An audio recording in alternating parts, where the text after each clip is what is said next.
حضور نے ارشاد فرمایا کہ انا محمد صلی اللہ علیہ وسلم، انا احمد، انا ماہی، میں محمد ہوں، میں احمد ہوں، میں ماہی ہوں۔ ماہی کا معنی فرمایا جس سے کفر مٹتا ہے۔ میں حاشر ہوں، قیامت کے دن حشر میرے قدموں پہ ہوگا۔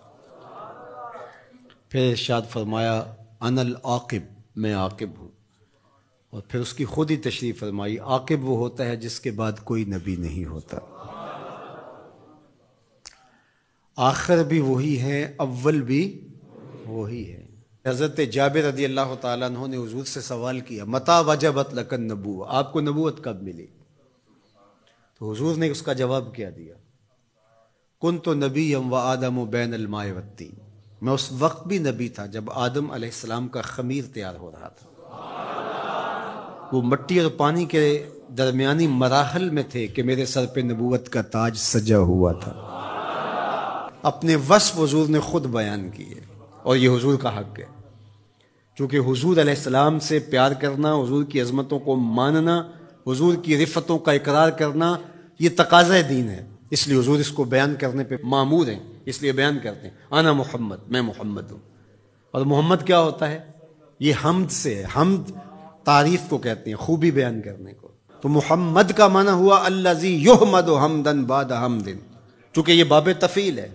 اور طلباء سے پوچھئے جو کم از کم خاصیت ابواب پڑھ چکے ہیں، وہ جانتے ہیں کہ تفعیل کے خواص میں سے ہے کہ وہ کثرت ماخذ چاہتا ہے، تحمید، کثرت حمد۔ صرف یصرف کا معنی پھرنا ہے، صرف یصرف تصریف کا معنی خوب پھرنا ہے۔ تو یہ تفعیل پہ جب کوئی بھی چیز لے کر آئیں گے تو اس کے معنی میں کثرت پیدا ہوتی ہے۔ تو حامدہ یحمدو کا معنی حمد کرنا ہے، اور حمدہ یحمد تحمید کا معنی خوب حمد کرنا ہے، اور اس سے محمد نکلا تو پھر اس کا معنی یہ ہوا الذی یحمد حمدا بعد حمد۔ محمد وہ ہوتا ہے جس کی بار بار تعریف کی جائے، قلم ٹوٹ جائیں تعریف پھر بھی ختم نہ ہو، سیاہیاں سوکھ جائیں تعریف پھر بھی ختم نہ ہو، کاغذ ختم ہو جائیں تعریف پھر بھی ختم نہ ہو، زندگیاں ختم ہو جائیں تعریف پھر بھی ختم نہ ہو، زمانے بیت جائیں، صدیاں لد جائیں تعریف پھر بھی ختم نہ ہو۔ محمد وہ ہوتا ہے تھک جائیں ہار کے ہاتھ باندھ کے کہیں لا یمکن الثناء کما کان حقہ بعد از خدا بزرگ تو ہی، ہم نے اپنے بڑوں سے سنا ہے ایک اللہ ہی تم سے بڑا ہے۔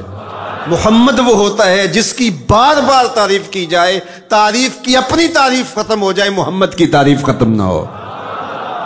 الذی یحمد حمدا بعد، تو جو حضور کا نام ہی لے گا تو تعریف کرے گا، اس کا معنی یہ ہے۔ اچھا ہم لوگ تو جانتے نہیں ہیں عربی، لیکن عرب تو جانتے تھے کہ محمد کا معنی کیا ہے۔ تو ایک دن انہوں نے دارالندوہ میں بیٹھ کے میٹنگ کی، صحیح بخاری میں روایت ہے، انہوں نے کہا کہ عجیب آدمی ہو تم تو اہل زبان ہو نا، اور محمد بھی کہتے ہو اور عیب بھی لگاتے ہو، یہ کیا بات ہوئی؟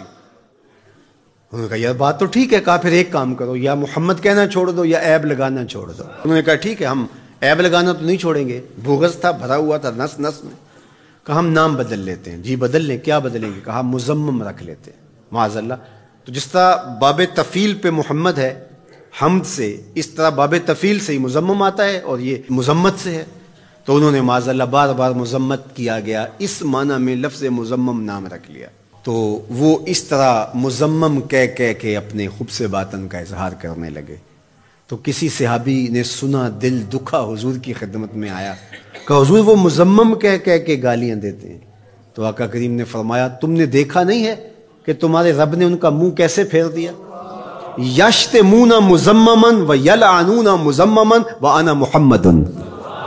وہ کسی مزمم کو گالیاں دے رہے ہیں، وہ کسی مزمم پر لعنتیں کر رہے ہیں، میرے رب نے مجھے محمد بنایا ہے۔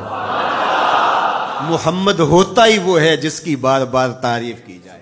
ہم حضور علیہ السلام کے لیے حضور کی مدح کی کوئی مجلس نہ بھی قائم کریں، جب اللہم صلی علی محمد کہتے ہیں تو لفظ محمد ہی حضور علیہ السلام کا قصیدہ ہے، حضور کا نام ہی حضور کا قصیدہ ہے۔ اس لیے محمد محمد بولتے رہو، یہ زندگی کا وظیفہ بنا لو۔ یہ میٹھا نام ہے، یہ نام کوئی کام بگڑنے نہیں دیتا، یہ نام کوئی کام بگڑنے نہیں دیتا، بگڑے بھی بنا دیتا ہے نام محمد صلی اللہ۔ کتنا میٹھا نام ہے، کتنا دل آویز نام ہے، اللہ اکبر۔ تو جب محمد کہیں، محمد کہیں تو یہ تعریف ہوتی چلی جاتی ہے۔ تو کہا اللہ نے ان کے منہوں کو کیسے پھیر دیا، وہ کسی مزمم کو گالیاں دے رہے ہیں، میرے رب نے مجھے محمد بنایا ہے، مزمم کوئی اور ہوگا، میں تو محمد ہوں صلی اللہ۔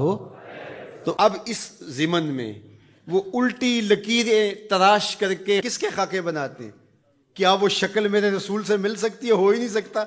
تو وہ کسی اور کے خاکے تراش رہے ہیں، میرے محبوب کا خاکہ تو تراشا ہی نہیں جا سکتا۔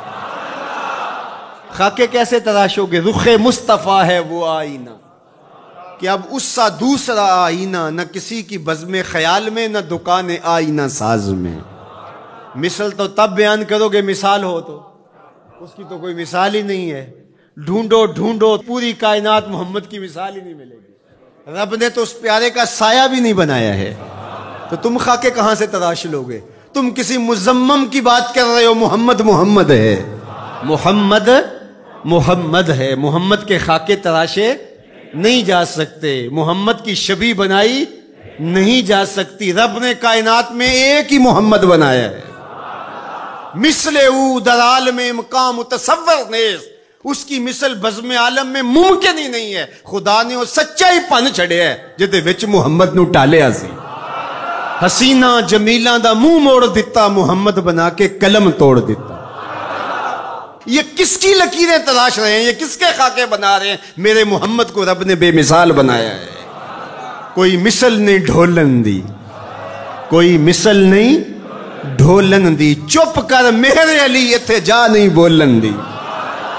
یہاں تو لفظ بھی گنگ ہو جاتے ہیں، یہاں تو لفظ بھی ساتھ چھوڑ جاتے ہیں۔ تیرے جلووں کے آگے ہمت شرح و بیاں رکھ دی، تیرے جلووں کے آگے ہمت شرح و بیاں رکھ دی، زبان بے نگاہ رکھ دی، نگاہ بے زبان رکھ دی۔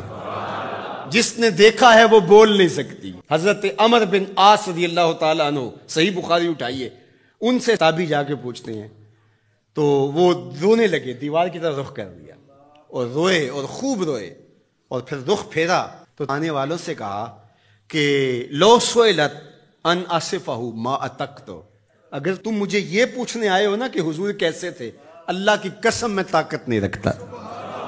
یہ کون کہہ رہا ہے جو شام سویرے دیکھتا رہا؟ پیر وارث شاہ نے بھی قلم توڑ ہی دیا۔